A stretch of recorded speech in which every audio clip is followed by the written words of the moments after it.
अस्सलामुअलैकुम व्यूवर्स, चलते हैं अपने टॉपिक की जानिब जिसमें हमने गुज़िश्ता क्लास में एक्सटेंशन के हवाले से बात की थी और उससे भी पहले हमने एक default dot C S H T M L के नाम का पेज बना लिया था। C S H T M L जैसे कि आपको बिल्कुल क्लियर हो चुका है कि इसकी एक्सटेंशन है और C S H T M L है, तो इसलिए हम इसके अंदर सी शार्प का भी इस्तेमाल कर सकते हैं और सी शार्प का इस्तेमाल करने के लिए हमें रेजर सिंटैक्स का इस्तेमाल करना होगा। व्यूअर्स, इस क्लास में इसी हवाले से बात करेंगे कि रेजर सिंटैक्स को कैसे इस्तेमाल किया जा सकता है अपनी वेब पेज के अंदर। मैं आपको बताता हूँ। सबसे पहले आप प्लेस चुनते हैं कि किधर आपने रेजर सिंटैक्स को इंसर्ट करना है। तो प्रिफर्ड यही है कि आप टॉप पर कहीं इस्तेमाल करें, वैसे आप कहीं भी बना सकते हैं, ठीक है ना। मैं यहाँ पर आ जाता हूँ, HTML से भी ऊपर चला जाता हूँ मैं और रेजर सिंटैक्स को इस्तेमाल करता हूँ, ठीक है ना। अच्छा, रेजर सिंटैक्स दरअसल एक @का साइन और उसके बाद दो करली ब्रेसेस पर मुश्तमिल होता है। @ का साइन और दो करली ब्रेसेस, ये आई थिंक ये ज़्यादा होगा, ठीक है ना। एक करली ब्रेसेस ओपनिंग वाला, एक क्लोजिंग वाला, ठीक है ना। ये रेजर सिंटैक्स आपका जनरली होता है, ठीक है। उसके बाद वैसे रेजर सिंटैक्स दो हिस्से पर मुश्तमिल होता है। एक में तो आप बनाते हैं रेजर सिंटैक्स ताकि आप उसके अंदर कोई प्रोग्रामिंग कर सकें, कोई प्रोग्रामिंग लैंग्वेज इस्तेमाल करें, जबकि दूसरा रेजर सिंटैक्स आप इसलिए बनाते हैं कि जहाँ पे आप उस प्रोग्रामिंग लैंग्वेज का रिजल्ट ब्राउज़र में शो कर सकें, ठीक है ना। ये मैंने एक रेजर सिंटैक्स ड्रॉ किया सिंपल सा। अब इसके अंदर मैं स्पेस देता हूँ, ठीक है ना, और जनरली मैं एक वेरिएबल क्रिएट करता हूँ। वेरिएबल के हवाले से इंशाअल्लाह ताला फिर नेक्स्ट क्लास में बात करेंगे तफसीलन। फिलहाल मैं खाली आपको रेजर सिंटैक्स के हवाले से बता रहा हूँ। मैंने वेरिएबल क्रिएट करने के लिए VAR लिखा। बाकी इंशाअल्लाह ताला जिनको वेरिएबल का नहीं पता वो भी समझ जाएंगे नेक्स्ट क्लास में, ठीक है ना।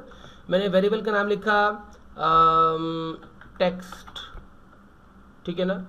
उसके बाद मैंने दिया =, और उसके बाद मैंने डबल कोट्स लगा दिए या सिंगल कोट्स आप लगा, और इसके अंदर अब आप टेक्स्ट में कुछ भी डेटा लिख दें, जैसे कि आपने लिखा हेलो स्टूडेंट्स, ठीक है ना। हेलो स्टूडेंट्स आपने लिखा टेक्स्ट के अंदर, और आप मैं कंटिन्यूसली कंट्रोल दबा रहा हूँ ताकि मेरा काम सेव रहे, ठीक है ना। ये लिखा हुआ नीचे आ रहा है आइटम सेव्ड, ठीक है।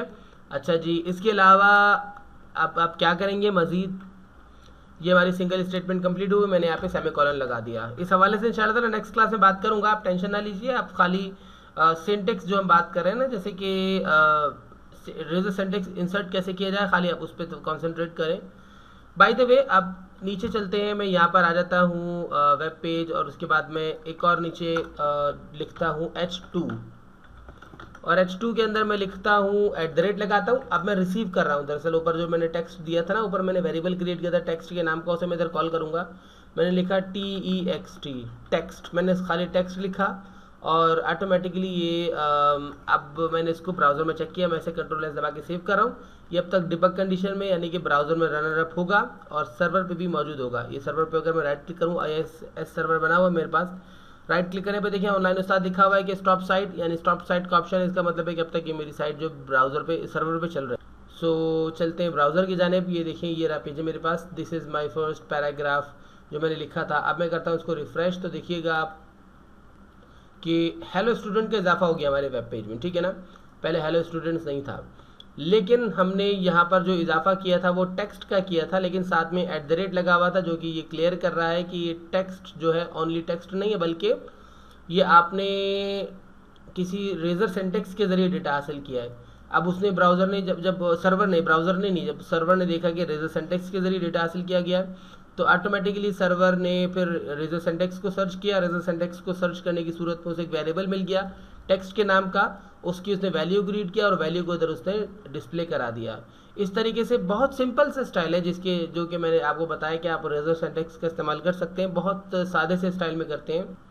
वैसे हम VB पे काम तो नहीं करेंगे, विजुअल बेसिक पे, लेकिन मैं एडिशनली आपको बता देता हूँ ऐसे ही कि VB.NET जैसे इसमें हमने @ लगा के उसके बाद हमने दो कर्ली ब्रेसेस दिए, इसी तरीके से होता है। लेकिन VB पे अगर हम काम करेंगे तो मैं @ लिख के उसके बाद कोड और स्पेस एंड कोड, उससे पहले मैं ज़रा इसकी स्पेलिंग सही कर लूँ, कोड और उसके बाद स्पेस। अब यहाँ पे लिख सकता हूँ मैं and space CODE and code, इस तरीके से। अब इसके अंदर इस दरमियान में आप जो है, आप जो भी डेटा इंसर्ट करेंगे, वेरिएबल वगैरह इंसर्ट करेंगे, वो सारा का सारा VB HTML की पेज में काम करेगा, यहाँ पर काम नहीं करेगा। लेकिन फिर भी मैंने आपको ऐसे ही बता दिया। इस हवाले से अगर आप कभी देखें तो कंफ्यूज ना हो कि VB का पेज किस तरीके से क्रिएट हो सकता है ASP.NET के हवाले से काम करते हुए, ठीक है ना।